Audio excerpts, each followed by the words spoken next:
Het is Jelbelsaan Moas. Morgen. En wat denkt dat de dag van Henk starig op gang komt, die had het goed mis.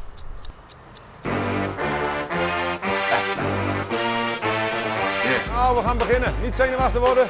Weerstand er maar een beetje op. Kom maar, klein beetje weerstand. Achterop weer, achterop weer, achterop. Ietsje meer, klein beetje, kom maar. Kom op. Oké, dan een klein stukje hier, dan begint het tempo hoor. Kom op. Gaan we naar de staande klim, ja, kom maar. Rechtop, kom op. Niet alleen maar moeilijk kijken, makkelijk fietsen, kom maar. Moeilijk fietsen, makkelijk kijken. Ietsje versnellen nog, 30 seconden, kom maar. Ietsje versnellen nog. Kom maar.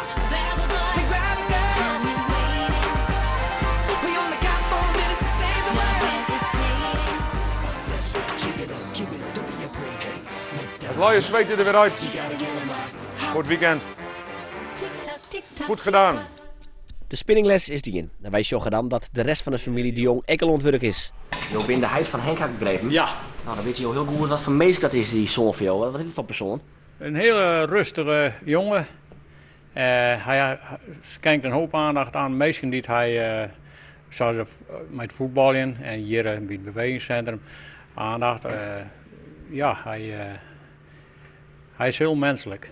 Ja, ik heb wel eens het idee dat er geen meester is die een hekel had aan Henk de Jong. Nou, zo'n gedachten heb ik. Want als ik hier dan kom, dan is het hey Henk. En Henk voor en Henk na. Dat vind ik wel leuk dat het zaten. Mijn zoon dan. Ik ben wel een grutsk. Ja, natuurlijk. Als Henk dan tussen tijd had van het ontbijt, praten wij even met de broer van Henk. Henk is mijn broer, maar dat is ook mijn beste kameraad. En we zijn ook nog collega's, dus, maar dat is wel heel mooi. Ja, eigenlijk kan best omschrijven dat mijn beste kameraad ik is. Dat zou ik ook het wel zeggen eigenlijk. Het werk in het bewegingscentrum zit erop. Henk gaat gauw even naar huis. Bij Ruben en Mark. En naar zijn vrouw Diane. Gauw wat drinken en op naar de voetbalskwallen. Wij vinden op dat moment nog correct even wat tijd om wat zaken met Henk te bepraten. Naast de voetbalskwallen, naast Harkema's Boys. Is het alleen een beetje soort om het al hier te combineren? Nou, ik zou het rustiger krijgen, maar het is eigenlijk wel lieke druk. Dan doe ik het hier. Maar het is ook een leuke ding, dus ik verneem er eigenlijk weinig van, moet ik zeggen. Henk had het drokken nog. Hij kent wat dat omgeet niet erbij te wonen. Toch kon hij trainer worden bij Cambuur. Maar dat doet er net. De Harkema's Boys maken er eigenlijk te veel problemen om. En dat kan ik van de ene kant ook wel begrijpen.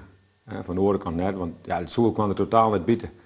Ik heb eigenlijk volle makkelijker leventje gekregen dan ik nou heb. Ja, ik kan nooit een mooi leven, maar bedoel, het is weer makkelijker geweest. Ik heb eens een keer een dag vrij gehad.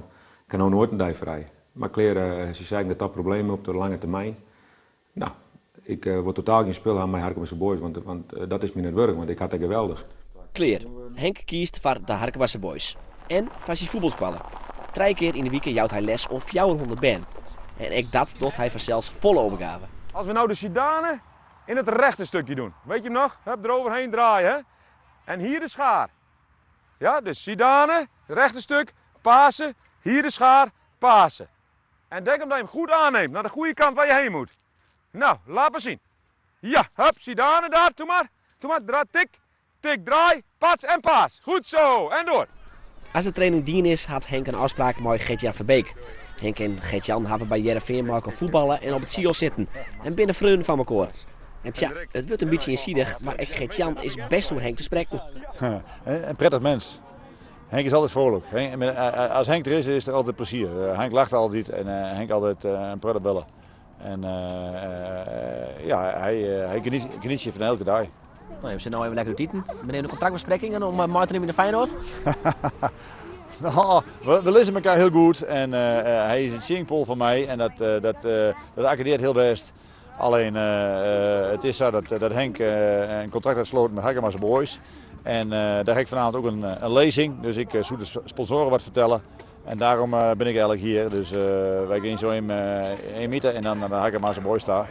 Na een hapje gaat Henk met Gert-Jan bij de sponsorgroep van de Harkema's Boys.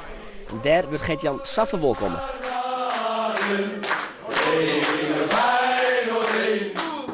En dan zei Gert-Jan het volgende oer Henk.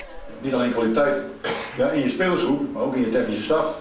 Daarom mag Henk de Jong niet naar Cambuur. Hij wordt niet gedaan.